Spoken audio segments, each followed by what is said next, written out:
Story. Struggling single mechanic. Fixed a CEO's luxury car. She asked him to join her drive. The scent of hot metal and old gasoline was Leo Miller's cologne. It clung to his clothes, his skin, and the worn fabric of his life. His garage, a simple one-bay cinder block building tucked away in an industrial part of the city people usually tried to speed through, was his kingdom. It wasn't much, but it was honest. The tools that hung in neat, orderly rows on the pegboard walls were extensions of his own hands, each one holding the memory of 1,000 different problems solved. This morning, the problem was a 2008 sedan with a nervous tremor.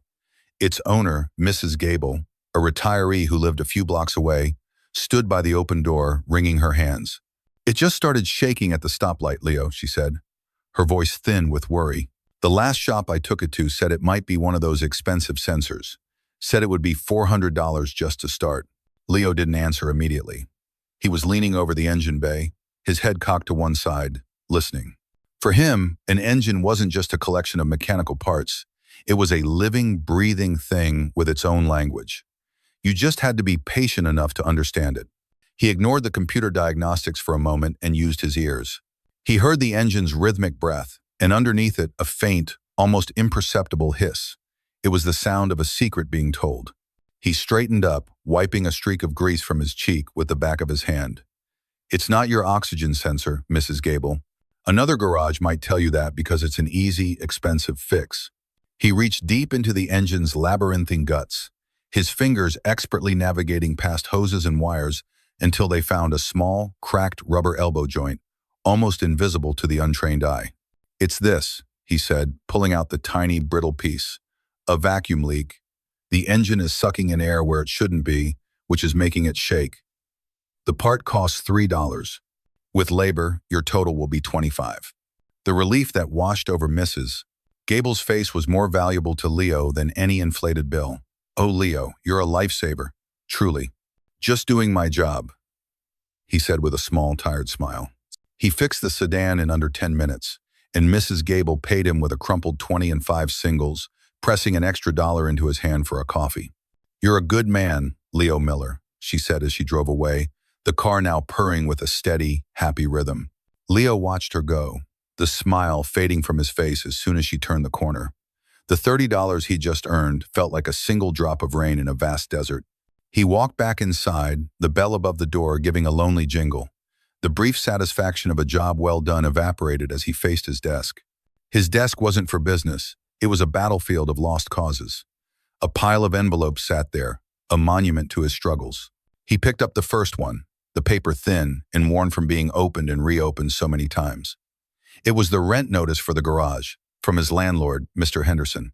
The words "final notice" were stamped across it in angry red ink. It was due at the end of the week. The $30 in his pocket wouldn't even make a dent. He dropped it and picked up the next. This one was from a medical lab, a bill for Lily's allergy test from 2 months ago. His daughter, his bright, beautiful 7-year-old Lily, was the sun in his universe. But the cost of keeping her healthy felt like a constant, crushing weight. He'd been paying it off in small, $20 increments, but the past due balance seemed to mock him, a stark reminder of his failure to provide. Beneath the bills was the final, and perhaps most painful, piece of paper. It wasn't a bill, but it might as well have been. It was a brightly colored permission slip from Lily's school, decorated with cartoon drawings of beakers and planets. "Field trip to the City Science Museum," it announced in cheerful letters. The cost was listed at the bottom, $45. $45 for a bus ride, admission, and a boxed lunch. To some, it was pocket change. To Leo, it was a mountain. He could see Lily's face in his mind, her eyes wide with excitement as she'd handed it to him last night. "All my friends are going." "Daddy, can I go? Please?" "We get to see a real dinosaur skeleton."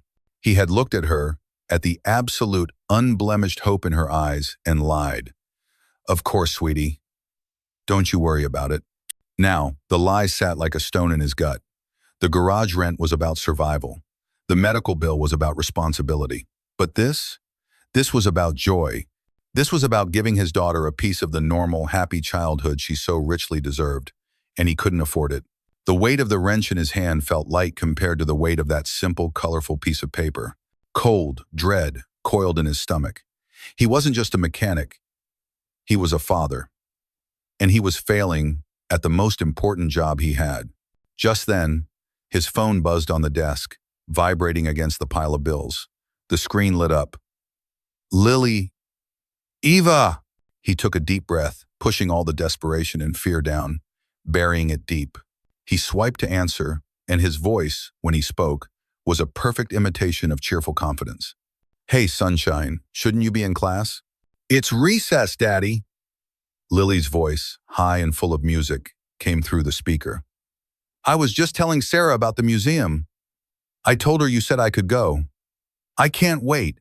Are you going to pack me my favorite sandwich? Leo closed his eyes. Every word was a fresh turn of the knife. He leaned against his workbench, the metal cool against his back. The one with the crust cut off? You bet I will, sweetie, he said, forcing a warmth he didn't feel. You just focus on school. Daddy will figure everything out. I promise. Okay. I love you, Daddy. I love you too, Munchkin. More than anything. He ended the call, and the silence of the garage rushed back in, heavier than before. He stared at the permission slip, the word promise echoing in his ears. He had to make it happen. He didn't know how, but he had to. He couldn't break a promise to her. He'd sell every tool in the garage before he did that. He pushed himself off the workbench, a new, grim determination settling over him. He would call Mr. Henderson and beg for an extension. He would call the lab and offer another small payment. He would find a way. It was in that moment of quiet, desperate resolve that a new sound pierced the air. It wasn't the familiar rumble of a domestic truck or the whine of an aging import. This was different. It was a deep, powerful, 12-cylinder growl that suddenly choked, sputtered, and coughed violently. A sound of expensive, catastrophic failure. Foot, rattle, followed by a final, deafening silence. Leo walked to the open bay door and looked out. There, parked directly in front of his humble garage, was a machine that looked like it had taken a wrong turn from another universe. It was a Bentley Continental GT, its body a flawless, gleaming black mirror that reflected the gray, cracked pavement beneath it. It was long, sleek, and screamed of old money and untouchable power. It was the most out-of-place thing he had ever seen. For a long moment, nothing happened. The magnificent car just sat there, dead and silent, an alien monument on the shores of his struggling world. Then, the driver's side door opened with a quiet, expensive-sounding click. A single, high-heeled shoe, sharp and black as obsidian, was placed onto the grimy asphalt. A woman was about to step out, and Leo Miller, covered in grease and drowning in debt, had no idea that his entire life was about to be put on the lift. Inside the hermetically sealed cabin of the Bentley, the world was a silent, muted film. The city's chaotic symphony, the blare of horns, the rumble of subway grates, the chatter of 1,000 lives was reduced to a distant, ignorable hum. Here, in her cocoon of polished walnut and hand-stitched leather, Evelyn Thorne controlled her universe. The temperature was a precise 70 degrees.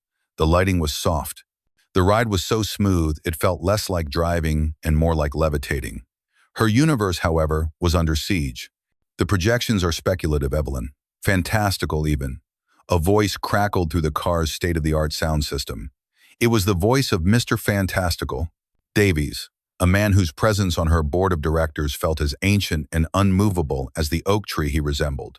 You want to sink millions into a new fleet, a new logistics hub, a vanity project. The company needs stability, not expensive gambles. Evelyn stared out the tinted window, watching the blur of lesser cars and lesser lives pass by. She kept her own voice perfectly level, a tool sharpened by years of boardroom battles. With respect, Gerald, your definition of stability is stagnation. Our current fleet is inefficient, our maintenance costs are hemorrhaging money month over month. My initiative isn't a gamble, it's a necessary evolution. The projections aren't fantastical, they are based on a complete operational overhaul that prioritizes preventative maintenance and asset longevity. Newfangled buzzwords, Davies grumbled, the sound staticky and dismissive. Your father built this company on a simple principle. Buy good, run it till it dies, buy another. He didn't waste money on asset longevity. The mention of her father was a deliberate, calculated jab, and Evelyn felt the familiar sting. It was Davies's favorite weapon, the implication that she, his daughter, was somehow betraying his legacy by daring to improve upon it.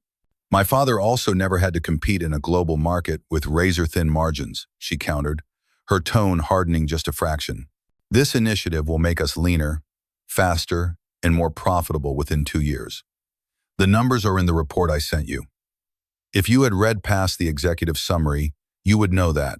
A dry, rustling sound came through the speakers, as if he were shuffling papers he hadn't bothered to look at until now. I have the report right here, and I see a lot of risk. I've spoken with several other board members. They share my concerns. This afternoon's meeting, it will be decisive, Evelyn. I advise you to be prepared to defend every single line item. The threat was clear, stripped of all pretense.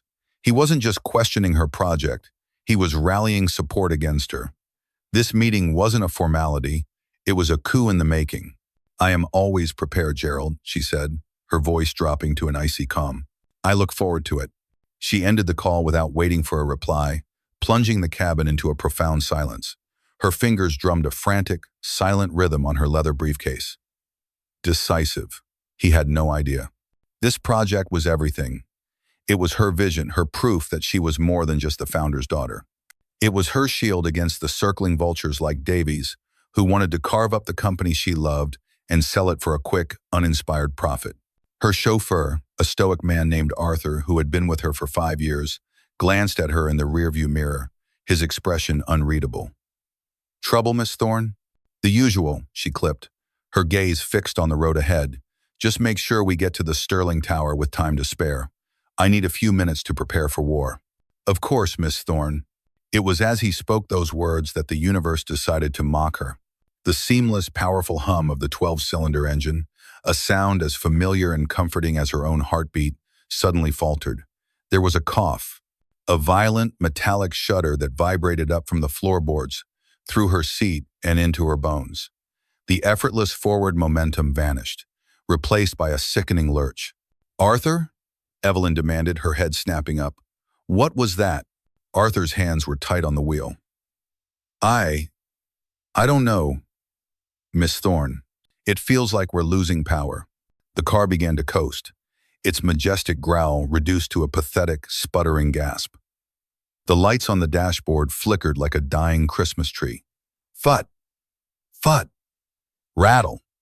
And then, nothing. The engine cut out completely.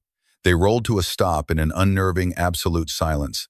The Bentley, now nothing more than a 2-ton paperweight. For a full 5 seconds, Evelyn did not move. She did not speak. She simply stared. It was an impossible scenario, an unacceptable variable in a day that had no room for error. The Bentley was serviced meticulously. It never broke down. It couldn't break down. Not here, not now. Report, she finally commanded, her voice dangerously quiet. Arthur was already trying the ignition. The engine turned over with a weak clicking sound, the electronic equivalent of a shrug. It's dead, ma'am. Completely unresponsive. Where are we? She asked, her mind already racing, calculating, trying to solve this new, infuriating problem. Arthur looked out his window, then back at her, his usual stoicism replaced by a faint unease. The GPS indicates we are on the Eastern Industrial Route, Miss Thorne. It was the fastest way to avoid the downtown congestion. Evelyn looked out her own window for the first time, truly seeing her surroundings. The view was bleak. She saw a landscape of faded brick warehouses with boarded-up windows, chain-link fences topped with rusted barbed wire, and streets webbed with cracks and potholes. A stray dog trotted past, skinny and cautious. This wasn't just an inconvenient neighborhood. From her perspective, it was the city's forgotten scrapyard. Panic, cold and sharp, began to prickle at the edges of her composure. Her meeting was in less than an hour. Call the corporate car service, she ordered, her voice tight. Tell them it's a Code 1 emergency. I need a vehicle here in 15 minutes.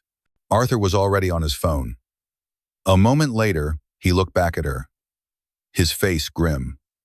They are quoting a minimum of 45 minutes, Miss Thorne. There's been a major accident on the Central Expressway, and their fleet is completely tied up. 45 minutes. The words hit her like a physical blow. She would miss the meeting.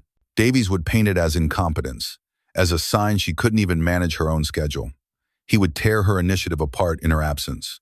It was a disaster, unacceptable, untenable. Her gaze swept the desolate street, desperate for any solution. And then she saw it. Across the road, nestled between a shuttered laundromat and a tire shop with a leaning sign, was a small, unassuming garage. A hand-painted sign hung above the bay door, the letters slightly uneven but clear. Leo's Auto Repair. A wave of profound distaste washed over her. A place like that? A greasy, back-alley chop shop? They probably hadn't seen a car newer than 1,995. The thought of letting some uneducated grease monkey lay his filthy hands on the Bentley's complex, German-engineered engine was almost physically repulsive. They would likely do more harm than good, creating a far more expensive problem in their bumbling attempts to solve this one. And yet, what choice did she have? 45 minutes was a death sentence. A 1 in a million chance at a quick fix from this place was better than the guaranteed failure of waiting. Fine, she said, the word tasting like ash in her mouth. She made a decision. She would step out, offer an exorbitant amount of money for a 10-minute look, and hope for a miracle. She pushed open the heavy door and stepped out. The air immediately assaulted her senses. It was thick with the smell of stale rain, exhaust fumes, and something vaguely like burnt oil. The ground was uneven. She felt utterly, completely out of her element. She pulled her tailored blazer tighter around herself, as if it were a suit of armor. A man emerged from the shadows of the garage bay. He was of average height, with a lean, wiry build, and was dressed in a dark blue work uniform stained with so much old grease it seemed to be a part of the fabric.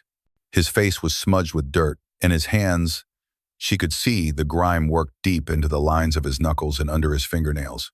He was wiping them on an equally filthy rag. He was the physical embodiment of everything she disdained about this place. He was the problem, not the solution, but he was her only option. She strode towards him, her heels clicking with authority on the cracked pavement. She stopped a few feet away, maintaining a careful distance. She didn't offer a greeting. She didn't ask his name. She treated it as a pure transaction, a problem to be solved with money. "You," she began, her voice crisp and devoid of warmth, gesturing with a flick of her hand toward the dead Bentley. "My car has stopped working. I have a critical meeting in the city in less than an hour." She paused, letting the weight of her implied importance settle in the air between them. "Can you fix it?" Leo had heard that tone of voice before. It was the sound of money and impatience, a tone that assumed incompetence until proven otherwise. It was the voice of people who saw his stained uniform and the modest garage around him and made 1,000 instant, unflattering judgments. Years ago, it might have stung. Now, it was just noise. The only thing speaking a language he cared about was the 2.5-ton silent beast in front of him. He met the woman's cold, demanding gaze with a steady calm that seemed to unnerve her more than any argument would have. "Having some trouble?" he asked, his own voice even, simply stating a fact. It was a subtle refusal to be flustered, a quiet assertion that this was his domain. "It would appear so," she clipped, gesturing impatiently at the Bentley. The engine just stopped. "I have a critical meeting in the city in less than an hour. Can you fix it?" "I can certainly take a look," Leo said, already moving. He didn't wait for a more polite invitation. "Pop the hood for me, please." The woman, Evelyn, though he didn't know her name yet, hesitated for a fraction of a second. A flicker of indecision crossed her features, the conflict between her desperation and her deep-seated reluctance to let him touch her pristine machine. But desperation won. She retrieved the key from her chauffeur, Arthur, and pressed the release. With a soft, pneumatic hiss, the great long hood of the Bentley lifted, revealing the staggeringly complex engine beneath. To a layman, it was a terrifying jungle of black plastic covers, gleaming pipes, and intricate wiring looms. It was designed to be intimidating, to be touched only by specialists in sterile white-floored workshops. To Leo, it was just another puzzle, more complex than Mrs. Gable's sedan, but a puzzle nonetheless. He moved toward it with an economy of motion, his steps sure and unhurried. As he leaned in, Evelyn spoke again, her voice sharp with anxiety. "Do you even know what you're looking at? This isn't some domestic pickup truck." Leo didn't look up. He pointed to a small plaque on the engine cover. 6-liter, twin-turbocharged W12, he said conversationally. Direct fuel injection, variable valve timing. It's a beautifully engineered piece of machinery, also notoriously overcomplicated. "Have Arthur try to start it for me?" His quiet, factual reply seemed to silence her. The chauffeur, at her nod, turned the key. The starter motor gave a hollow, strained click, followed by silence. No cranking, no effort. Just a click. "Okay, that's enough," Leo said. His hands began their work. They moved with a practiced grace, never fumbling, never hesitating. He went to the battery terminal first, the most obvious culprit.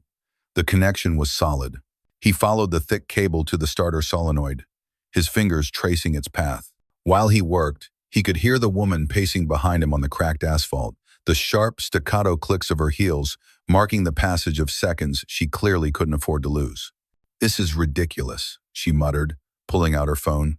Her voice changed, adopting a crisp, corporate cadence. "This is Evelyn Thorne. I need an executive vehicle dispatched to my location immediately." "What do you mean, 45 minutes? "No, you don't understand. That is not an acceptable time frame. Check again." Leo tuned her out. He was listening to the car. The click he'd heard told him the ignition signal was reaching the starter solenoid. That meant the problem wasn't the key, or the security system, or the ignition switch itself. Power was being sent, but it wasn't getting through to turn the massive engine over. An amateur would immediately condemn the starter, a costly and time-consuming repair. But Leo knew that true failure was rarely that straightforward. Something was telling the car not to proceed. His eyes scanned the engine bay, not looking at the big, obvious components, but at the nervous system connecting them all, the wiring.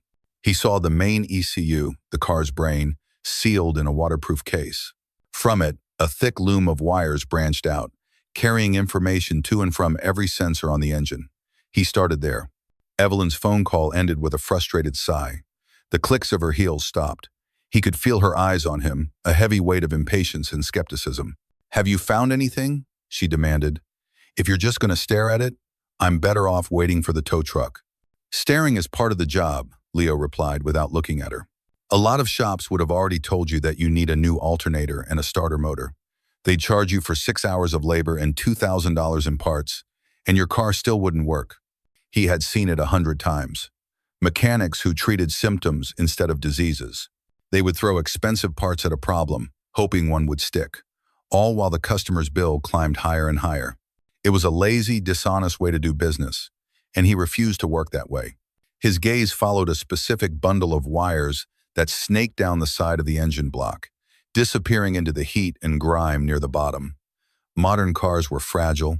They were built with so many redundant safety systems that a single faulty signal could convince the entire vehicle it was having a catastrophic failure.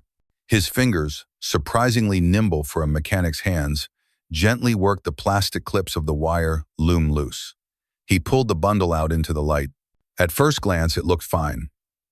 He ran his thumb and forefinger along its length, feeling for any inconsistencies, a bulge, a break, a brittle spot, and then he felt it. It was a tiny imperfection, a spot where the protective sheathing felt slightly rougher, slightly swollen. He carefully used a small pick from his pocket to slice open the black plastic casing right at that spot. Inside, nestled amongst a dozen healthy-looking wires, was a single, thin brown wire. Or what was left of it. The copper strands inside had been exposed to heat and moisture, and a sickly green corrosion had eaten right through the connection. It was severed completely. He looked up, pulling the broken wire out for her to see. "It wasn't your alternator or your fuel pump," he said, his voice calm. He held the wire up. "It was no bigger than a piece of thread. It was this, a corroded ground wire for the primary engine control sensor. It probably cost the manufacturer 5 cents. He saw the confusion on her face and elaborated in simple terms. "This little wire is supposed to tell the car's brain that everything is okay. When the connection broke, the brain got a panic signal. It assumed a catastrophic engine failure was in progress, so it did exactly what it was designed to do.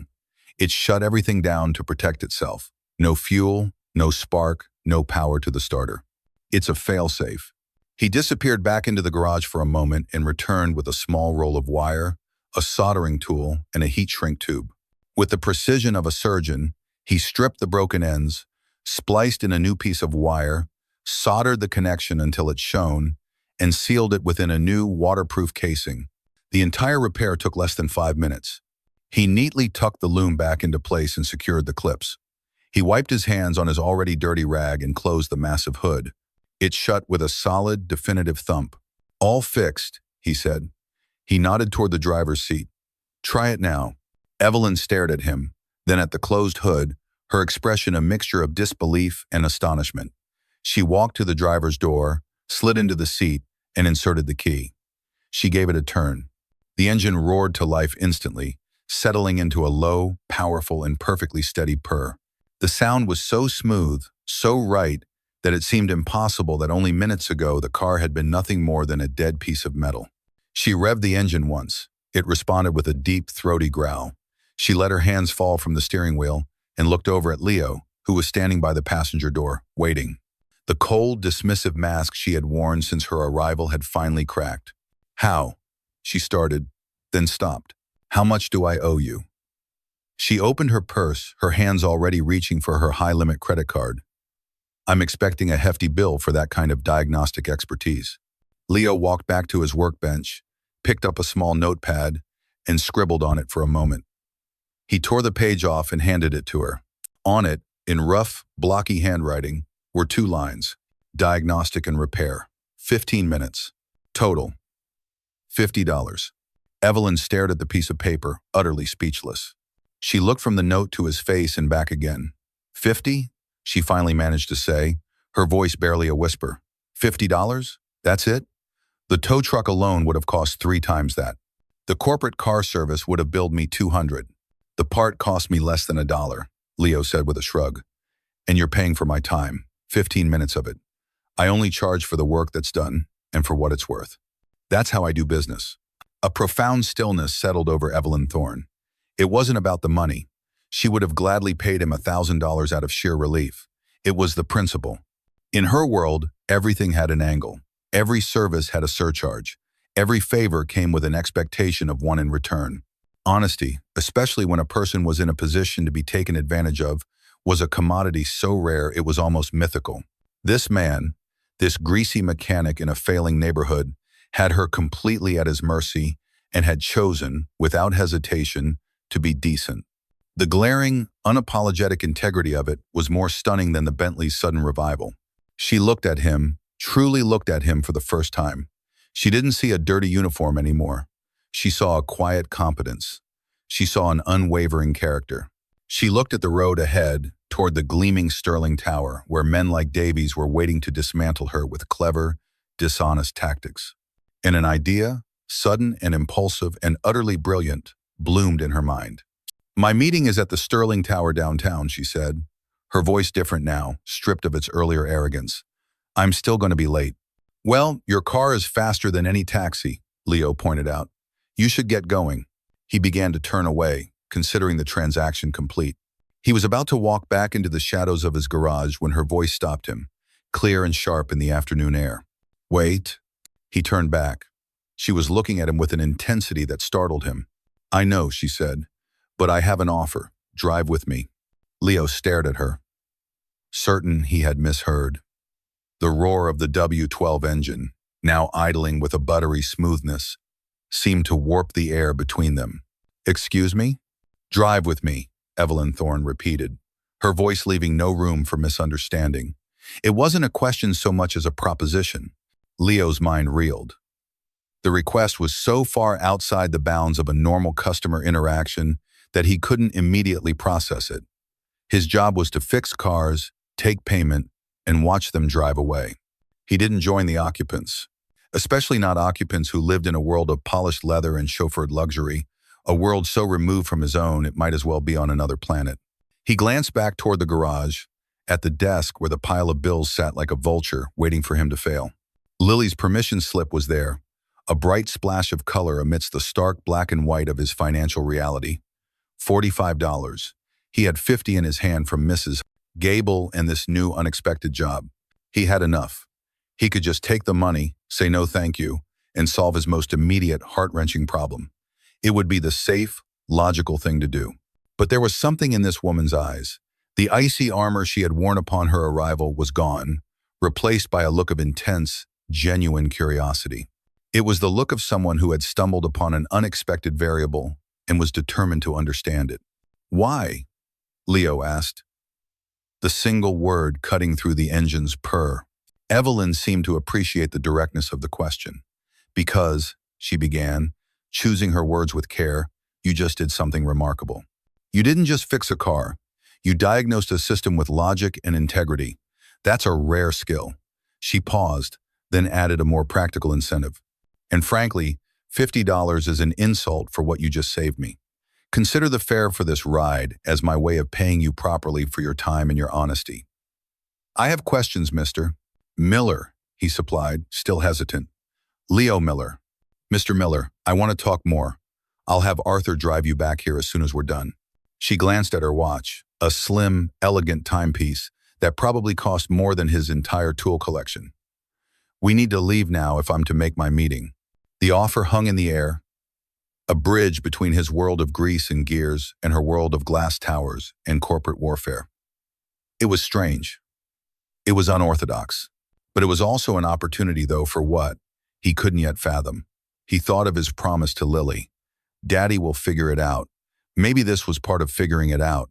Maybe life had just thrown him a curveball, and the only thing to do was swing. He made a decision.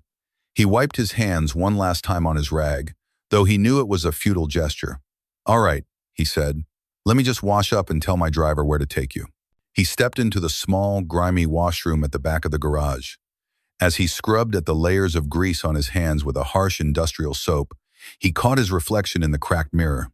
A tired-looking man in a stained uniform. He felt a sudden, sharp pang of self-consciousness. What was he doing? He was about to sit inside a $250,000 car next to a CEO, looking like he'd just crawled out from under it.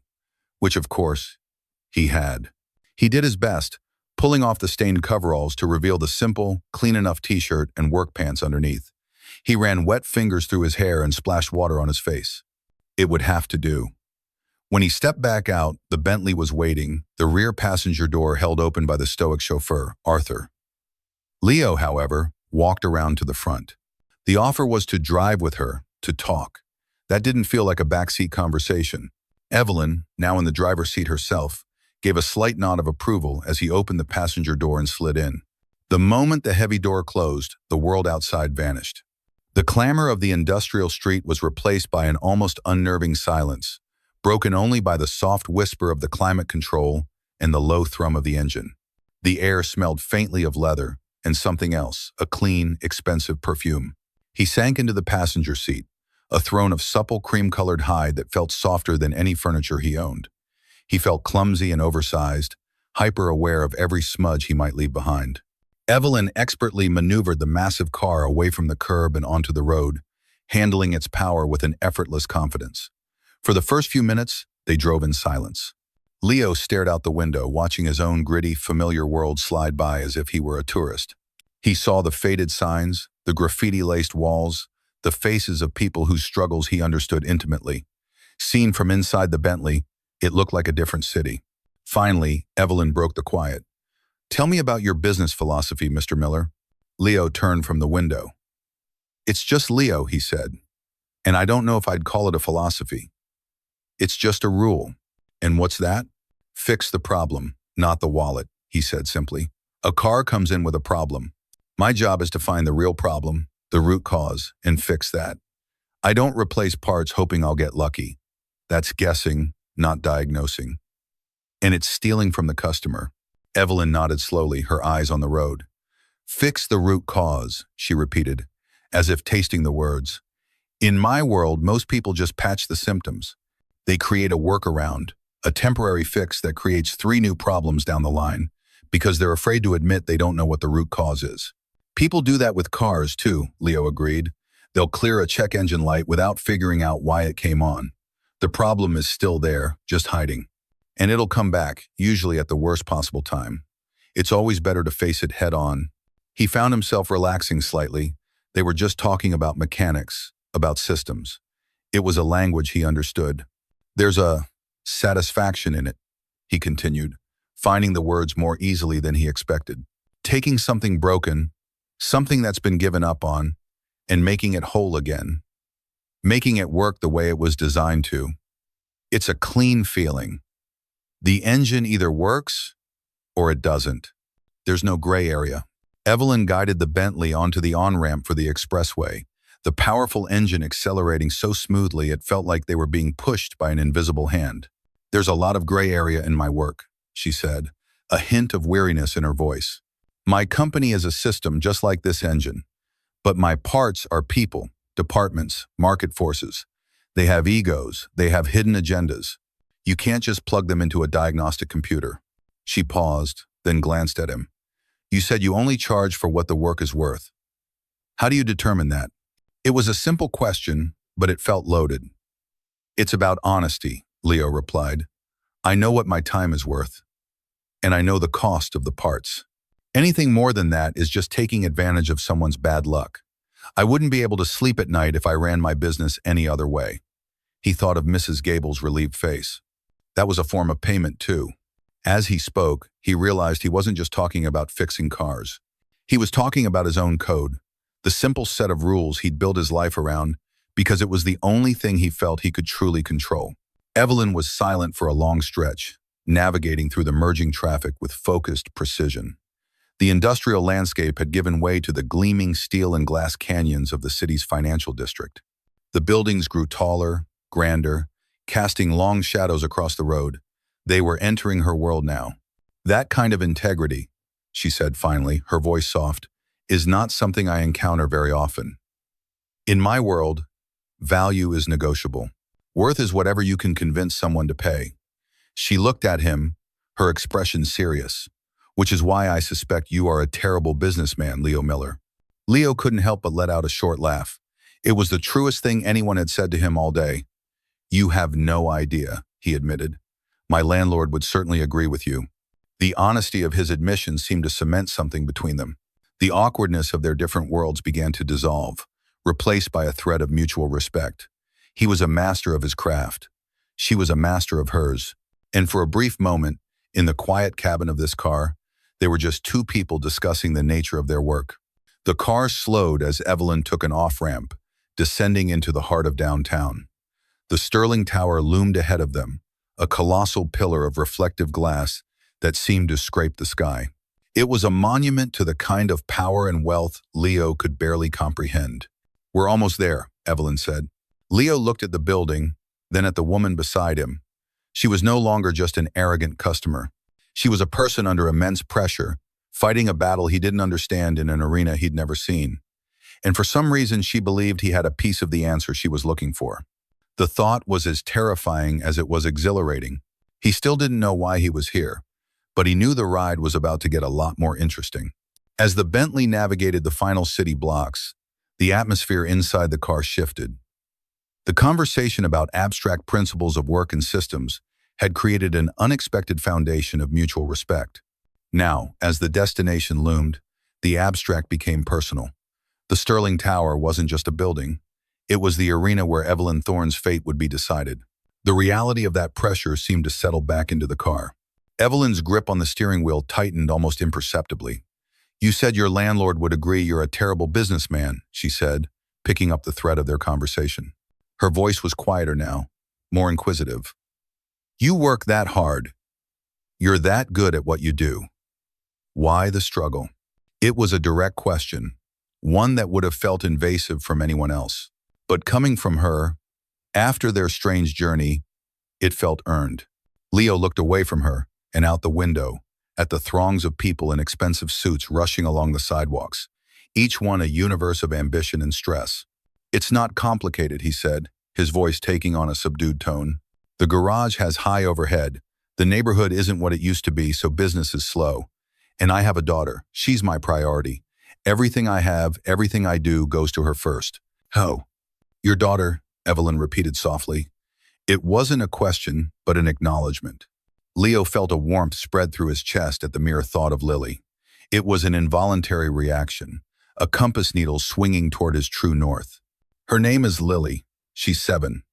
He couldn't stop the small smile that touched his lips. She's everything. Smart, funny, inquisitive, asks a million questions a minute. Oh, he decided to share the truth, the specific weight that had been crushing him all morning. She came home from school yesterday with a permission slip for a field trip to the Science Museum. It's all she could talk about. She wants to see the dinosaur skeletons. He paused, the phantom weight of that $45 slip settling on him again. It's why I do all this. So I can give her those things, the opportunities I never had. I just want her to have a good, stable life, you know? A life without the kind of worries that keep you up at night. He fell silent, a little stunned at his own confession. He never talked about this with customers. He never talked about it with anyone, really. He just bore the weight alone. But saying it out loud to this stranger in this surreal bubble of luxury felt like releasing a pressure valve. Evelyn listened with an unexpected stillness. The impatient CEO, who had stormed up to his garage an hour ago, was completely gone. In her place was a woman listening with a focused, profound empathy that caught him off guard. The city traffic, the impending meeting, all seemed to fade away. For that moment, it felt as though they were the only two people in the world. A life without worries, she mused, her gaze distant for a second. I'm not sure such a thing exists, Leo. The worries just change their shape. They get bigger, more expensive. She pulled the car into the private underground entrance of the Sterling Tower. The roar of the city was instantly cut off as a heavy security gate rolled shut behind them. The air grew cool and still. She guided the Bentley into a reserved spot marked E. Thorne, CEO. She switched off the engine, and the ensuing silence was absolute. She didn't make a move to get out. Instead, she turned in her seat to face him. This initiative I'm fighting for today, she said, her voice low and intense. The one I mentioned on the phone, it's not just a corporate project for me. It's not just about profit margins and fleet modernization. Leo waited, sensing this was the other side of the confession. My father started this company, Thorne Logistics, with one truck and a loan he couldn't afford. He built it into an empire, but he ran it his way. Old school, handshake deals, brute force. He passed away 2 years ago and left it to me. And ever since, half the board has been waiting for me to fail. Her eyes held a fire Leo hadn't seen before, not impatience, but a fierce, embattled pride. The man I was on the phone with, Gerald Davies, was my father's right hand. He thinks the company should have been his. He sees my attempts to modernize, to adapt, as a betrayal of my father's legacy. He and his allies want to stop my initiative, oust me, and then sell the company off, piece by piece, to the highest bidder. They'll all get a massive payout and walk away, and the company my father spent his life building will cease to exist. She took a breath, the vulnerability in her expression striking Leo with its rawness. This fleet modernization project, it's my one shot. It's my proof that my vision for the future is stronger than their nostalgia for the past. If I can prove that a smarter, more efficient system works, that fixing the root cause is better than patching the symptoms, I can save it. This isn't just a business meeting for me, Leo. It's a fight for my father's legacy. It's a fight for my own. Suddenly, Leo understood. The pressure she was under, the desperation, it was the same as his, just on a scale he could barely imagine. He worried about a $45 permission slip. She worried about a billion-dollar empire. But the feeling, the gut-wrenching fear of failure, and the desperate need to protect what you love, that was universal. You talked about systems, she continued, her voice gaining strength as she connected the ideas, about how a single faulty part can bring the whole machine to a halt. For the past year, I've been fighting faulty parts people like Davies, old protocols, inefficient traditions. I've been trying to argue logic and data with them, but they don't want to hear it. But the way you diagnosed this car, it was so simple, so clear. You didn't get distracted by the noise. You listened to the system, found the single point of failure, and fixed it. She looked from him to the gleaming elevator bank that would take her up to her battlefield. My presentation is solid. My numbers are sound. but it's missing something.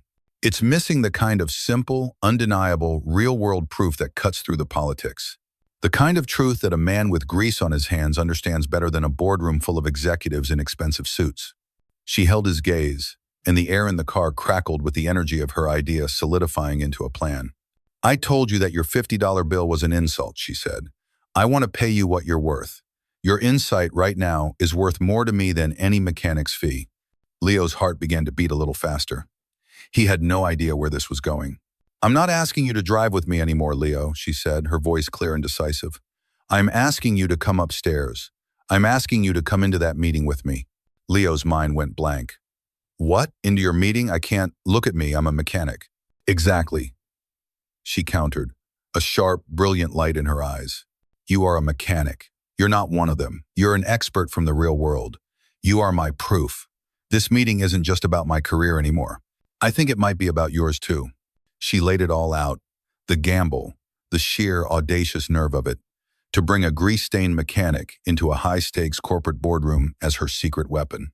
It was insane. It was terrifying. And it was the most compelling offer he had ever received. He looked at his hands, at the faint traces of grime still etched around his fingernails despite his scrubbing. He thought of Lily, of his promise, of the endless, grinding struggle. Life had just presented him with a door he never knew existed. It was a door into a world he didn't belong in, a world that would probably chew him up and spit him out. But what if it didn't?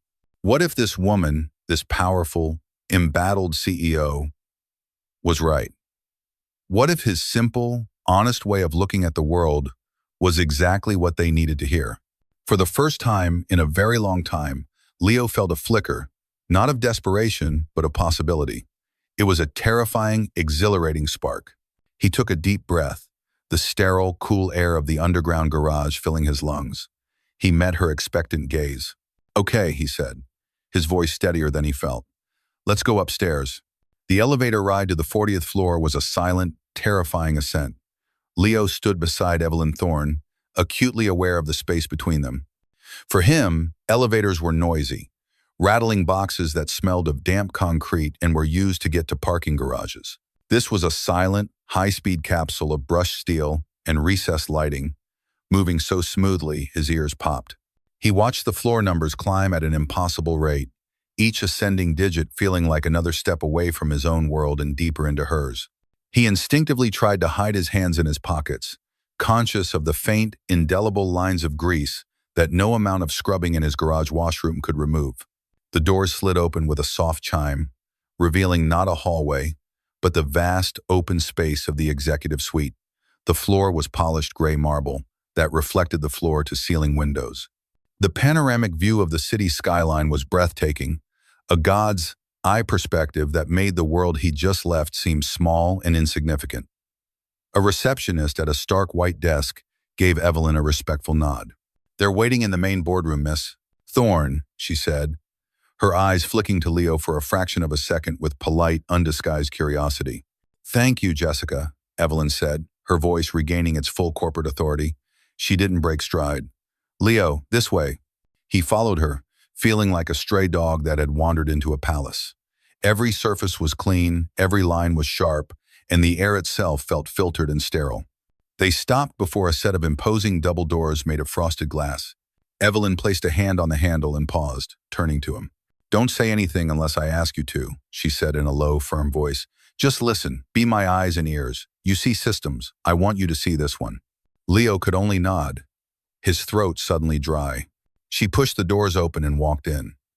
The room was dominated by a colossal mahogany table that seemed as long as his entire garage.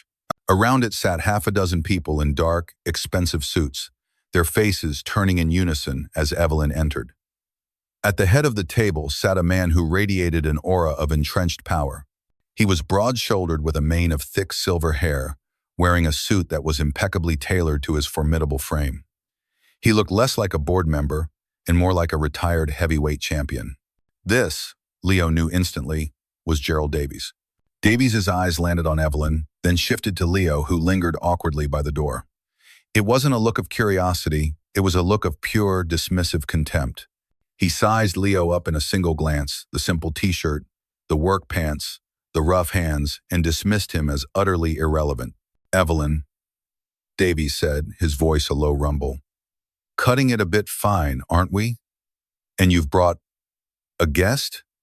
"This is Mr. Miller," Evelyn said smoothly, taking her seat opposite Davies.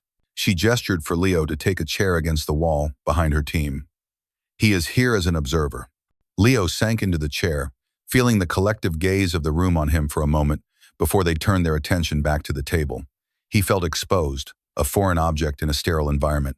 Evelyn began her presentation. She was magnificent.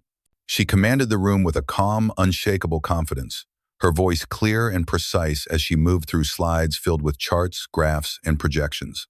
She spoke of logistical synergies, optimized uptime, and scalable fleet models. To Leo, it was a foreign language, but he understood the core of her argument. The old way was inefficient and bleeding money, and her new way was smarter, faster, and ultimately more profitable. Her team, a young, eager analyst named Ben and a more cautious senior manager named Sarah, chimed in with supporting data. It was a solid, well-researched, and logical plan. When she finished, a tense silence filled the room. Davies leaned back in his chair, steepling his fingers. He hadn't looked at the screen once. "A very ambitious presentation, Evelyn," he began, his tone patronizing, "full of impressive-sounding theories. But I prefer to deal in reality. And the reality, as I see it, is that you are proposing we purchase an entirely new fleet of Silverline F-450 trucks, a model known for its complex electronics and proprietary parts. Your projections for maintenance costs and vehicle uptime are, to be frank, wildly optimistic." He slid a single sheet of paper across the polished table. "These are the numbers from our chief competitor who attempted a similar upgrade last year. Their repair costs went up by 30%. Their fleet was down for unscheduled maintenance an average of 18% of the time. Your plan doesn't just ignore this reality. It pretends it doesn't exist. You're asking us to invest millions in trucks that will spend more time in the repair bay than on the road. It's financial suicide." The attack was sharp and effective. The mood in the room shifted. A few board members exchanged uneasy glances. Evelyn's analyst, Ben, jumped in. "Mr. Davies, our proprietary diagnostic algorithms and proactive supply chain integration will mitigate those risks by predicting parts failure before it happens." He was cut off by Davies' dismissive wave. "Algorithms," he scoffed. "You can't put an algorithm on a truck stuck on the side of a highway in the middle of nowhere. This is the real world, son." The room was slipping away from Evelyn. Her team had the data, but Davies had the gut-level, fear-inducing argument. The board didn't care about algorithms. They cared about trucks breaking down. And then, Evelyn did the last thing anyone expected. She swiveled her chair slightly and looked directly at Leo. "Mr. Miller," she said, her voice cutting through the tension, "you work with vehicles like this every day. You live in the real world Mr. Davies is so concerned about. What are we missing?" Every head in the room snapped toward him. Davies looked at Evelyn as if she had lost her mind. Leo felt a bolt of pure, cold panic. The silence was deafening. He was just a mechanic. These were titans of industry. He felt his hands begin to sweat. He looked down at them, at the ingrained grease and calluses. They were real. He looked up and met Davies' smug, challenging gaze. And something inside him solidified. He cleared his throat. "That truck," he began, his voice rougher than everyone else's in the room, "the Silverline F-450. It looks good on paper. Ender." He stood up and walked, to everyone's astonishment, to the head of the table, pointing at the picture of the truck on the projection screen. "It's powerful. It's got all the new technology, but it has a design flaw." He spoke with the simple authority of absolute certainty. "The main turbocharger is mounted right here," he pointed, "less than 4 inches from the primary sensor manifold. The manifold is made of high-density polymer plastic. After about 50,000 miles of real-world driving, of sitting in traffic and running hot, the heat soak from that turbo will make that plastic brittle. It'll crack. Not might, will. And when it does, it'll throw a dozen false error codes to the ECU. The truck will go into limp mode or it'll shut down completely, just like your competitors' trucks probably did." He wasn't talking about algorithms anymore. He was talking about plastic and heat, It was simple. It was real. The room was utterly silent. The manufacturer's service schedule won't catch that, Leo continued, gaining confidence. You'd have to replace that manifold every 40,000 miles to be safe. It's a 5-hour job. That's your 18% downtime right there. He then pointed to a different part of the screen. You want reliability. You don't buy the Silver Line. You buy the Sterling H550. It's less flashy. The engine is simpler, an older design, but it's a workhorse, not a show pony. Its key components are spaced for heat dissipation. It's designed to be worked on easily.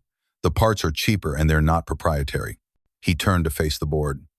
And your maintenance schedule is wrong. You're using the manufacturer's recommendations. They assume ideal conditions. You don't change the oil at 10,000 miles if half your routes are stop-and-go city traffic. You change it at 7,500. You don't just check the brake pads, you check the caliper pins for seizing. You don't wait for a truck to tell you it's broken. You listen to it, you look at it, you create a preventative system based on how you're actually using it. You do that and your uptime won't be 95%, it'll be 99%, and your long-term cost will be half of what you've projected. He finished, his heart pounding. The silence that followed was different. It wasn't tense, it was stunned. He had, in 2 minutes, with no slides and no jargon, completely dismantled Davies's argument and simultaneously provided a smarter, more practical solution. He hadn't just offered an opinion, he had delivered a masterclass in real-world logistics. Davies stared at him, his mouth slightly agape, for once in his life utterly speechless. Evelyn Thorne rose to her feet, a slow, triumphant smile spreading across her face. She looked directly at her adversary. "Gerald," she said, her voice ringing with victory, "I believe that answers your question about long-term costs." She then turned her gaze to the rest of the board. "It's clear we have a knowledge gap in our organization, a gap between boardroom theory and garage floor reality.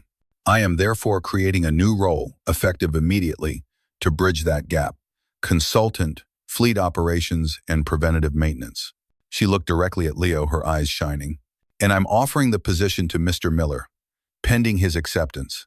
In the dead silent room, in front of the man who had looked at him like he was dirt on his shoe, Leo Miller, the struggling mechanic from the forgotten side of town, was being offered a new life.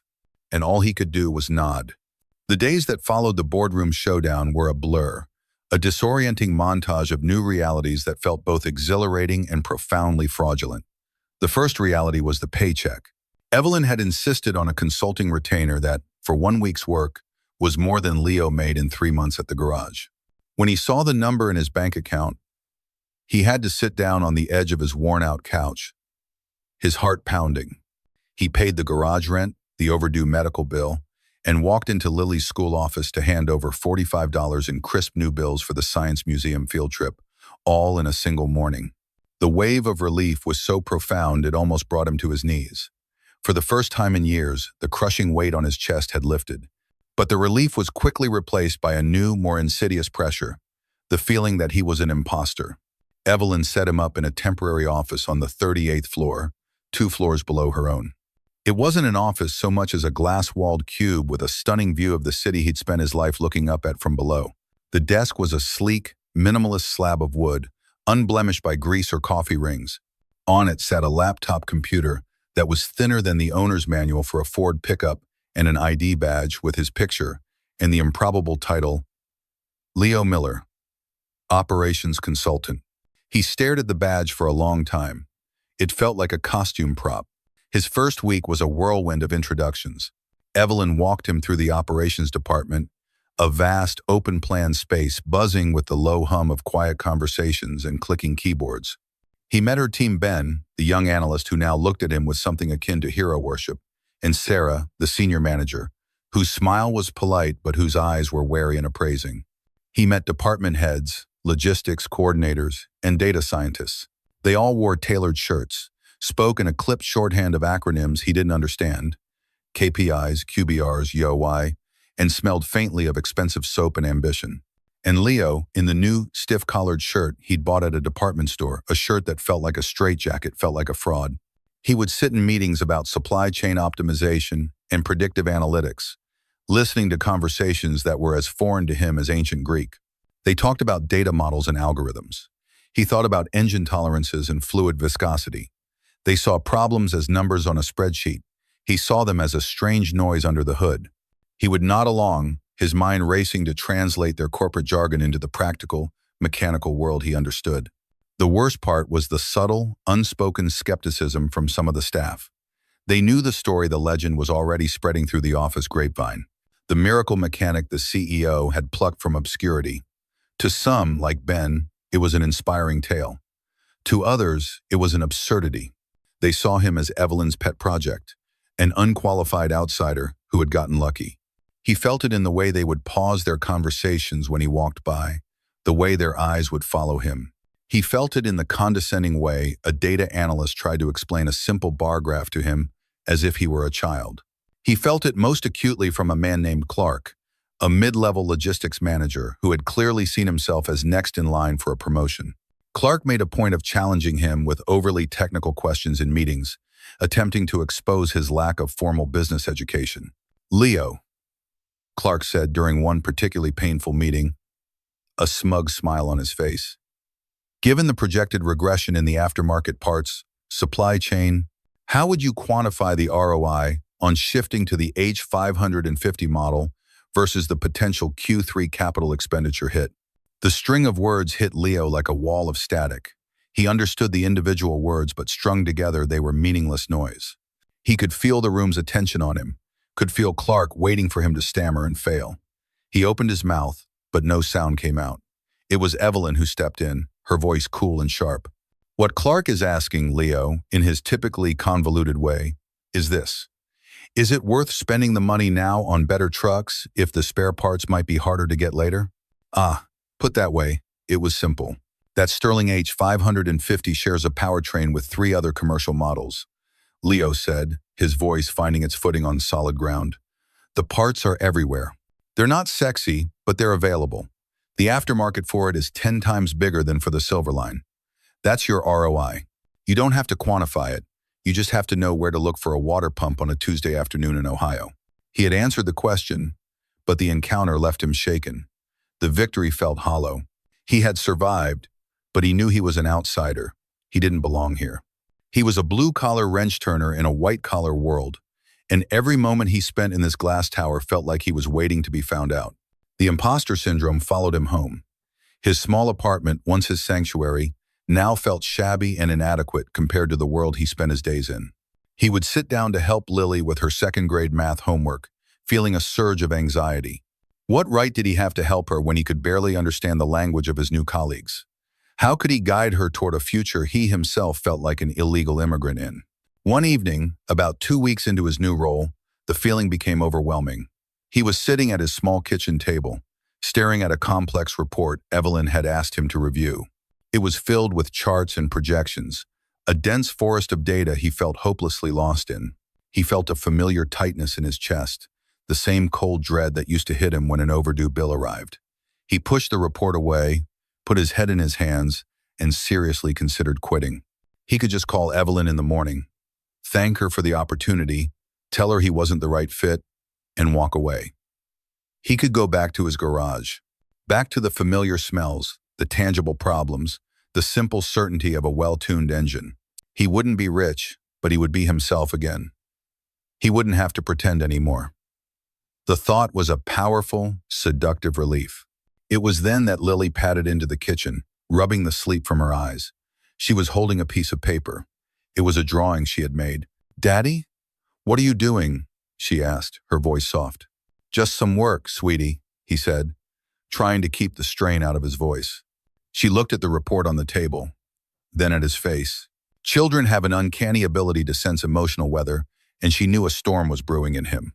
She held up her drawing. It was a picture of him, but he wasn't wearing his greasy coveralls. She had drawn him in a nice shirt, standing next to a big, shiny truck. Next to him, she had drawn a building that stretched all the way to the top of the page, the Sterling Tower. "Mrs. Davis asked us to draw what our parents do," Lily said. "I told her you don't just fix cars anymore. I told her now you're building things with your brain." Leo stared at the drawing, at the crayon stick figure version of himself. Building things with your brain. He looked at his daughter, at her clear, trusting eyes, and the knot of anxiety in his chest began to loosen. She wasn't ashamed of him. She wasn't confused. She was proud. She saw his new role not as a costume he was wearing, but as an evolution. He was still her dad, the man who could fix anything. He was just fixing bigger things now. Quitting wasn't just about him going back to his comfort zone. It was about telling her that when things get hard, when you feel like you don't belong, the right thing to do is to give up. He couldn't teach her that. It was the one lesson he refused to pass on. He pulled her into a hug, burying his face in her hair. "You're right, Munchkin," he whispered. "That's exactly what I'm doing." The hug was an anchor in the swirling sea of his self-doubt. He wasn't an imposter. He was a problem solver. This new world, with its strange language and hidden rules, was just another complex system he hadn't figured out yet. He had spent his life diagnosing broken engines. It was time to diagnose this. He let go of Lily, a new resolve hardening in his gut. He wasn't going to quit. He was going to fight. He wouldn't win by trying to become one of them, by learning all their acronyms and corporate buzzwords. He would win by being himself. He would take this complex, broken system and fix it his way from the ground up, with honesty and common sense. He picked the report back up. The numbers were still intimidating, but they no longer looked like an enemy. They looked like a puzzle. And Leo Miller knew how to solve puzzles. The morning after his late-night epiphany with Lily, Leo walked into the Thorn Logistics headquarters with a different kind of energy. The fear of being an imposter hadn't vanished entirely, but it had been pushed aside by a stronger, more familiar feeling, the focused determination of a man with a job to do. He wasn't there to fit in anymore. He was there to make a difference. He went straight to Evelyn's office on the 42nd floor. She was already there, a whirlwind of productive energy, simultaneously signing documents and listening to a financial report on speakerphone. She muted the call and gave him her full attention. "Leo," she said, a hint of a smile in her eyes, "you look like you have a plan." "I do," he said, his voice firm. "These reports and meetings are fine, but they're not where the real work gets done. I need to get my hands dirty. You want me to prove my preventative maintenance theory? Give me a pilot program. Give me a handful of trucks from the existing fleet and let me show you what I can do. Not on paper. In the real world." Evelyn's smile widened. This was the man she had hired. "I was hoping you'd say that. The board approved a pilot program yesterday. 5 trucks from our city route fleet. They're all yours. But," she added, her expression turning serious, "you're going to face resistance. The current fleet is managed by a man named Marcus Thorne, no relation, thankfully. He's been with the company for 30 years. He was hired by my father. He sees any new idea, especially one of mine, as a personal insult to his entire career." Where do I find him?" Leo asked undeterred. "In the place you'll probably be most comfortable," Evelyn said. The company garage, the Thorn Logistics garage, was a world away from the sleek, silent offices upstairs. It was a massive, cavernous space located in the sub-basement of the building, smelling of diesel, hot rubber, and industrial-strength floor cleaner. It was loud, echoing with the hiss of pneumatic wrenches and the clang of metal on metal. For the first time in weeks, Leo felt like he could breathe properly. This was a language he understood. He found Marcus Thorne hunched over a work ticket, his brow furrowed in concentration. He was a man carved from granite, with thick forearms covered in faded tattoos, and a cynical expression that looked permanently etched onto his face. He looked up as Leo approached, his eyes narrowed with suspicion. "You must be the new guy," Marcus said, his voice a low growl. "The CEO's pet project, the miracle mechanic." He said the words with a heavy, dripping sarcasm. "Heard you gave the suits upstairs a real song and dance." Leo ignored the jab. He extended a hand. "Leo Miller, Miss Thorne assigned me to a pilot program with 5 of your trucks."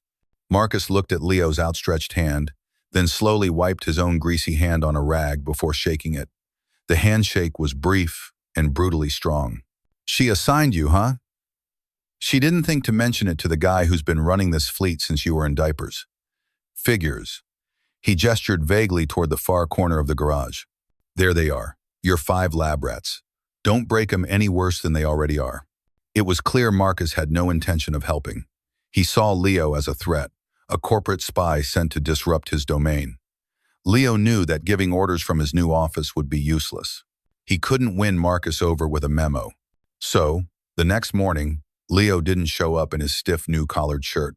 He arrived at 6 a.m., half an hour before the mechanic's shift started, wearing a fresh pair of simple blue coveralls, a uniform almost identical to theirs. He had a coffee and a box of donuts, which he left on the main workbench. When the half-dozen mechanics on the morning shift straggled in, they looked at him with a mixture of confusion and suspicion. "Morning," Leo said simply. "I'm Leo. I'm the consultant working on the pilot program." They mumbled greetings, grabbing donuts with a cautious curiosity. Marcus watched from his office, his arms crossed, his expression unreadable. Leo didn't give a speech. He didn't hand out a new procedural manual. Instead, he walked over to the first truck, a battered vehicle designated City Route 12. "Mind if I take a look?" he asked the mechanic assigned to it, a young guy named Ricky. "Be my guest," Ricky shrugged. "Transmission's been slipping for a month. We've reset the computer twice. Management won't approve a replacement until it fails completely." For the next 8 hours, Leo worked. He didn't direct or delegate. He put on gloves and picked up a wrench. He got under the truck with Ricky, asking him questions, listening not just to the vehicle but to the mechanic's frustrations. Ricky complained about faulty diagnostic scanners, poor quality replacement parts, and the pressure to get trucks back on the road instead of fixing them properly. Leo didn't just listen. He troubleshot. The slipping transmission wasn't a catastrophic failure.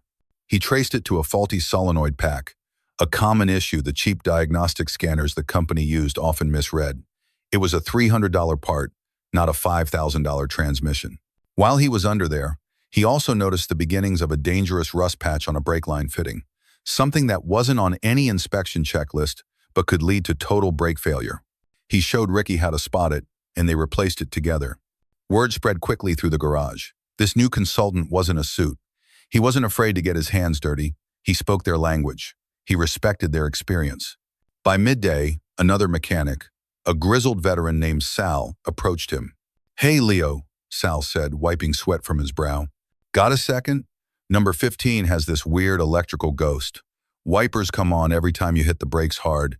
Been driving the driver nuts for 6 months. We can't figure it out." It sounded like a classic grounding issue. Leo spent an hour with Sal, patiently tracing the wiring loom from the wiper motor back through the firewall. He finally found the problem. A single ground wire had been pinched during a previous repair.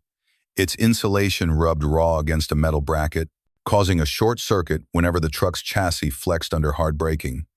It was a needle in a haystack, a problem that only patience and experience could find. They repaired the wire, and the electrical ghost was gone. Sal stared at him with newfound respect. "I've been chasing that damn ghost for months," he said, shaking his head in disbelief. "How'd you find it?"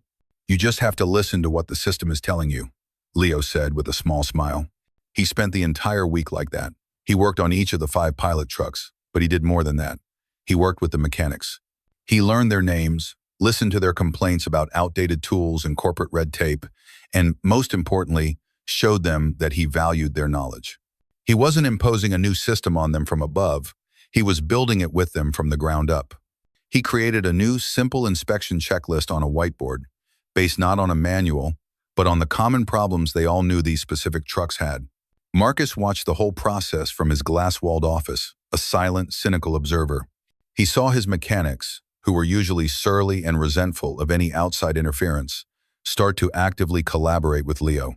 He saw them smiling. He saw them taking more pride in their work.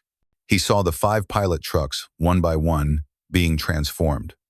They weren't just being patched up, they were being properly fixed, their underlying issues methodically eliminated. On Friday afternoon, Leo walked into Marcus's office. He placed the old, grease-stained work ticket for City Route 12 on the desk. Next to it, he placed his own completed checklist. Transmission wasn't the root problem, Leo said quietly. It was a symptom. Just like the slipping morale out there is a symptom. Your guys are good. They're just working with bad tools and a broken system. Marcus stared at the 2 pieces of paper. He picked up Leo's checklist. It was detailed, practical, and filled with notes in Leo's rough handwriting notes he'd gotten directly from Sal and Ricky and the others. He was silent for a long time, his gaze fixed on the checklist. The cynical mask on his face seemed to soften, replaced by a deep, thoughtful weariness. "My father hired me right out of high school," Marcus said finally, his voice low and raspy. He wasn't looking at Leo, but at some distant memory. Back then, it was about keeping the trucks running no matter what. It was about pride. Then, he passed. The new people came in. All they talked about was budgets, cost-cutting, minimizing spend. They sent me cheaper parts that would fail in a year. They cut my staff. They stopped listening. They just wanted the trucks out the door. It stopped being about pride. It just became a job. He finally looked up, meeting Leo's eyes. The sarcasm was gone, replaced by a grudging respect. "You listen," Marcus said. It was the highest compliment he could give. "This new system," Marcus continued, tapping the checklist. "It's not just about the trucks, is it?" "No," Leo said. "It's about giving good people the tools they need to do their jobs right. It's about taking pride in the work again." Marcus leaned back in his chair and let out a long breath. The breath of a man who had been fighting a losing battle for a decade. A slow smile spread across his face, the first one Leo had seen all week. "All right, Miller," he said, extending a hand across the desk. This time he didn't bother to wipe the grease off. "You've got my attention. Let's talk about the rest of the fleet." The month-long pilot program concluded not with a whimper, but with a resounding roar of success. The data was undeniable. The 5 trucks in Leo's program had a staggering 100% uptime. Unscheduled maintenance dropped to 0. Fuel efficiency, thanks to properly tuned engines and correctly inflated tires, improved by an average of 12%. The cost of the preventative maintenance, the new parts, the extra man-hours was a fraction of what the company had been losing on emergency repairs and operational downtime. Leo had compiled the results not into a dense, jargon-filled report, but into a simple, 3-page summary with clear graphs and direct, honest language. But the most important data wasn't on the page. It was in the garage. The morale of the mechanics had transformed. The sullen resentment had been replaced by a renewed sense of purpose and professional pride. They were no longer just part swappers. They were diagnosticians. They were part of a system that worked. The time had come to present these findings to the board. This wasn't just a follow-up. It was the final battle. It was the moment that would cement Evelyn's victory and vindicate her gamble on the quiet mechanic from the wrong side of town. This time, when Leo walked into the 40th floor boardroom, he didn't feel like an imposter. He wore a simple but well-fitting new suit Evelyn had insisted he buy. A uniform for the new battlefield, as she'd called it. He felt its unfamiliar weight on his shoulders, but it no longer felt like a costume. It felt like armor he had earned. He walked in not behind Evelyn but beside her. The same board members were seated around the colossal mahogany table, and at its head sat Gerald Davies. If looks could kill, the glare Davies aimed at Leo would have been instantly fatal. He saw Leo not as a consultant, but as the living symbol of his humiliation. "Miss Thorne, Mr. Miller," Davies began, his voice dripping with forced cordiality. "We are all eager to see the results of your little experiment." Evelyn gave Leo a slight reassuring nod. "The floor is yours, Leo." Leo took his place at the head of the table. He didn't start with a PowerPoint slide. He started by placing a single, greasy, cracked plastic manifold on the polished surface of the table. It was the very part he had predicted would fail on the Silverline F450 trucks. "This," Leo said, his voice calm and steady, echoing in the silent room, "is what theory looks like in the real world." He let them stare at the broken part for a moment. It came from a competitor's truck that was stranded on the interstate last week. The driver was a friend of one of my mechanics. Heat soak made the plastic brittle, it cracked, and it shut the whole system down. Cost the company a full day of delays and a $2,000 tow bill. "This is the future, Mr. Davies was so concerned about, and he was right to be, but he was looking at the wrong problem. He then clicked to his first slide. It was a simple, powerful image. A photo of the Thorne logistics mechanics, Sal, Ricky, and the others standing together, smiling, in front of one of the newly serviced trucks. "The most important asset in a logistics company isn't the trucks," Leo said. "It's the people who keep them running. For years, we've been giving our best people broken systems and expecting them to perform miracles. My pilot program wasn't about fixing 5 trucks. It was about empowering our team. And, for the next 20 minutes, Leo walked them through the results. He didn't use acronyms or buzzwords. He used real-world examples. He explained how replacing a $75 sensor during a routine oil change prevented a 2-day, $3,000 engine repair down the road. He showed photos of the corroded brake line he'd found, explaining how it had saved them not just a truck, but from a potentially fatal accident and a multi-million-dollar lawsuit. He presented the data clearly and simply, but he framed it all in the context of the mechanics. He used their names. He shared their direct quotes about how the new system allowed them to do their jobs properly for the first time in years. He was giving them a voice in the one room where they had never been heard. When he finished, Davies, as expected, went on the attack. "This is all very touching, Mr. Miller." Davies sneered. "A few heartwarming stories and a carefully selected data set from 5 vehicles. It's hardly a scalable solution. You've presented anecdotes, not enterprise-level strategy. How do you propose to implement this across our entire fleet of 500 trucks without grinding our operations to a halt?" It was a valid, strategic question, designed to trap Leo in the weeds of corporate planning, to expose his lack of executive experience. Before Leo could answer, however, a new voice spoke from the doorway. He won't be doing it alone. Every head turned. Standing in the doorway was Marcus Thorne. He was wearing his clean supervisor's uniform, his hands clasped behind his back. He looked directly at the board, at the men who had been signing his paychecks and ignoring his warnings for years. "Excuse the interruption, Miss Thorne," Marcus said, nodding respectfully to Evelyn. "But I couldn't let Mr. Davies' comment stand." He walked into the room and stood beside Leo. It was a powerful image, the new consultant and the old guard veteran, side by side. "For 10 years, Marcus began, his voice resonating with the quiet authority of decades of experience, I have been sending memos upstairs about failing parts and inefficient protocols, memos that were ignored in favor of short-term cost-cutting measures. I've watched my best mechanics quit out of frustration. I've watched our fleet deteriorate. Mr. Davies wants to know if this is scalable. The answer is yes. Because it's not about some grand, complicated new strategy. It's about listening to the people on the ground. It's about trusting your experts." Leo Miller came down to my garage, and in 1 week, he did what this board hasn't been able to do in a decade. He listened, and he fixed the damn problem. He turned to Davies, his eyes hard as steel. "What Leo has created isn't just a maintenance schedule. It's a culture change, and my team and I are ready to implement it across the entire fleet, starting tomorrow. It won't grind our operations to a halt. It will save them." The room was utterly silent.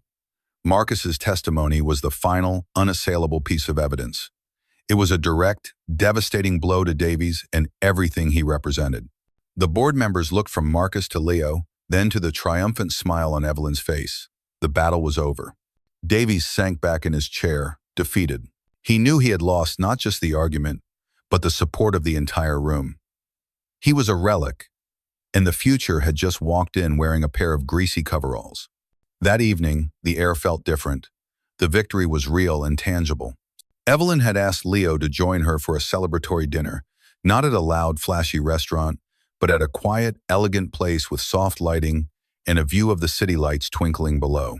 The frantic energy of the past month had subsided, replaced by a comfortable, peaceful quiet between them. The boss-employee dynamic, which had always lingered beneath the surface, finally seemed to melt away. "You were incredible today, Leo," Evelyn said, raising her glass of wine. "You didn't just win them over, you inspired them." "Marcus was the incredible one," Leo countered, shaking his head in lingering disbelief. "He didn't have to do that." "Yes, he did," Evelyn said. "You gave him his pride back. You reminded him why he loved his job in the first place. That's a powerful gift." They talked for hours, not about trucks or logistics, but about their lives. Leo talked more about Lily, about his hopes for her future, a future that now seemed brighter and more expansive than he had ever dared to imagine. Evelyn, in turn, opened up in a way she never had before. She spoke of the loneliness of her position, the immense pressure of living up to her father's larger-than-life shadow, and the constant feeling of having to prove she belonged in the role she had inherited. Leo realized that in their own ways, they had both been suffering from a version of imposter syndrome. He felt like he didn't belong in her world of wealth and power, and she felt like she didn't truly belong in the CEO's chair unless she could earn it on her own terms. "It's funny," Evelyn said, swirling the wine in her glass as she gazed out at the city. My Bentley breaking down in front of your garage. It felt like the worst thing that could have possibly happened to me that day. A disaster. It wasn't the car that was broken, was it? Leo asked softly. She met his gaze across the table, her eyes reflecting the million lights of the city. A genuine, unguarded smile touched her lips. No, she said. It wasn't. He saw her then, not as a CEO or a boss, but as Evelyn. A brilliant, embattled, and surprisingly vulnerable woman who had taken a wild gamble on him. And he saw himself, not as a charity case or a pet project, but as Leo, a man who had found a way to use his unique skills to change his life. The space between them was no longer filled with professional respect or the awkwardness of their different worlds. It was filled with a new, palpable spark of connection, a shared understanding forged in a trial by fire. Evelyn raised her glass again. To breakdowns, she said, her eyes shining. Leo clinked his glass against hers. And to fixing what's really broken. 6 months later, the view from Leo Miller's office was the same, but the man looking out at it was different. The glass-walled cube was no longer temporary. A permanent title was now affixed to the door: Leo Miller, Director of Fleet Operations. The title felt less like a costume now, and more like a second skin, one he had earned through sweat, insight, and a stubborn refusal to compromise on his principles. His office wasn't sterile anymore. On his desk, nestled between a sleek monitor displaying real-time logistics data and a framed photo of a beaming lily, sat a small, clean jar containing a single, corroded sensor wire. It was a humble reminder of where his journey had started, a grounding artifact in his new, high-altitude world. The culture of Thorn Logistics had shifted, not just on paper, but in its very soul. Leo's garage-up philosophy had been fully implemented. He and Marcus, now his trusted second-in-command, had established a new training program for the mechanics, focusing on advanced diagnostics and preventative theory. They had invested in better tools and better parts. The results were staggering. The company's fleet uptime was at an industry-leading 98%. Maintenance costs had plummeted by 40%. The company was more profitable than it had ever been, even in his father's heyday. Gerald Davies was gone, having taken a graceful early retirement after the board unanimously approved Evelyn's full strategic plan, with Leo's operational model at its core. The whispers about Leo being the CEO's pet project had been silenced, replaced by a deep, company-wide respect.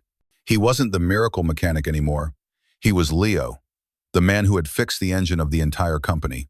At 4 o'clock, Leo packed his briefcase. He no longer felt the need to wear a suit every day, settling instead into a comfortable uniform of a crisp collared shirt, sleeves rolled up to the elbows, ready for action. He walked out of his office and through the bustling operations floor. "Leaving early today, boss?" Ben, the young analyst, called out with a grin. "Big plans," Leo called back, a smile playing on his lips. "Got a promise to keep." He didn't head down to the executive garage. The Bentley was long gone, replaced by a fleet of the reliable Sterling H552nd he had recommended. Instead, he took the elevator to the main employee parking garage. His vehicle was a modest but new company sedan, one of the perks of his new position. It was clean, reliable, and perfectly maintained. He drove away from the gleaming Sterling Tower, leaving the world of corporate strategy behind. He navigated the city traffic with an easy calm. His destination, not his small apartment, but Lily's elementary school. He arrived just as the final bell rang and a torrent of children spilled out into the bright afternoon sun. He spotted her immediately, her bright red backpack a beacon in the crowd. She was talking animatedly with a friend, her hands flying as she described something with childhood enthusiasm. Her face lit up when she saw him waiting by the car. "Daddy." She ran to him, her backpack bouncing, and launched herself into his arms. He lifted her up, swinging her around in a circle, and the sound of her joyous laughter was more valuable than any stock option or performance bonus. It was the sound of his true bottom line. "Whoa there, Munchkin. Ready for our adventure?" he asked, setting her down. "Are we really going?" she asked, her eyes wide with a hope so pure it almost hurt to look at. "To the museum? Today?" Over the past few months, their lives had changed in 1,000 small, wonderful ways. There was always food in the fridge. The rent was always paid on time. He could afford to buy her new shoes when she needed them without a knot of dread forming in his stomach. But this trip to the Science Museum had become a symbol of something more. It was the one promise born from his moment of greatest desperation, and he had deliberately saved it for a day when it wasn't just a relief, but a true celebration. "I made you a promise, didn't I?" he said, buckling her into the passenger seat. "And we Millers always keep our promises." As they drove toward the City Science Museum, Lily chattered excitedly about seeing the T-Rex and the planetarium. Leo listened, his heart full. He thought of the man he had been 6 months ago, staring at that colorful permission slip with a feeling of utter hopelessness.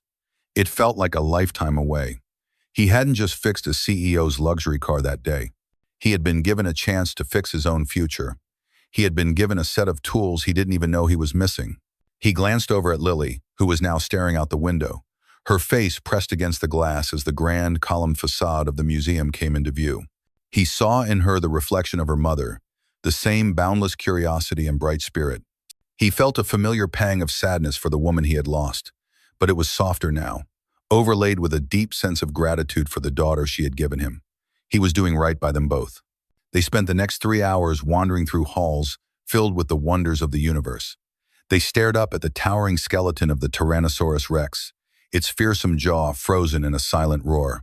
They walked through a simulated rainforest and touched a real meteorite. In the planetarium, they leaned back in their seats and watched as stars and galaxies exploded across the dome's ceiling. As they stood before a massive, intricate exhibit on mechanical engineering, a display of gears, levers, and pulleys, all working in perfect harmony, Lily tugged on his sleeve. "Look, Daddy," she whispered in awe. "It's like a giant engine." Leo looked at the complex, interconnected system, then looked down at his daughter's upturned, wondrous face. A profound sense of peace settled over him. This was it. This was the point of it all. Not the title, not the salary, not the corner office. It was this moment, the simple, perfect joy of a father keeping a promise to his child. Later, as they walked out of the museum, hand in hand, the late afternoon sun casting long shadows before them, his phone buzzed. It was a text from Evelyn. "Evelyn, hope the big adventure is going well. The new uptime report just came in. You're a miracle worker, Miller." He smiled and typed back a simple reply. "Leo, just a mechanic. And the adventure is perfect." "Ah, pow pom." He knew their celebratory dinner hadn't been an ending, but a beginning. Their connection had deepened into a warm and easy friendship, a partnership built on mutual respect and a shared journey. What the future held for them was still an unwritten chapter, but for the first time, it was a future filled with possibility, not dread. As he and Lily walked toward their car, a symbol of his new, stable life, Leo Miller felt a sense of wholeness he hadn't felt in years. Talent and integrity were everywhere. Sometimes, they were just waiting in a small, forgotten garage for the right opportunity to break down and ask for help. A single act of integrity can be the most powerful tool of all. It can repair a broken engine, it can mend a broken spirit, and it can build a brand new future, one promise at a time. Thank you for watching Upr Story. We believe everyone has a story worth telling. What did you think of Leo's journey? Let us know in the comments below. And if you were inspired by this story, please like and subscribe for more tales of unexpected breakthroughs and second chances. We'll see you next time.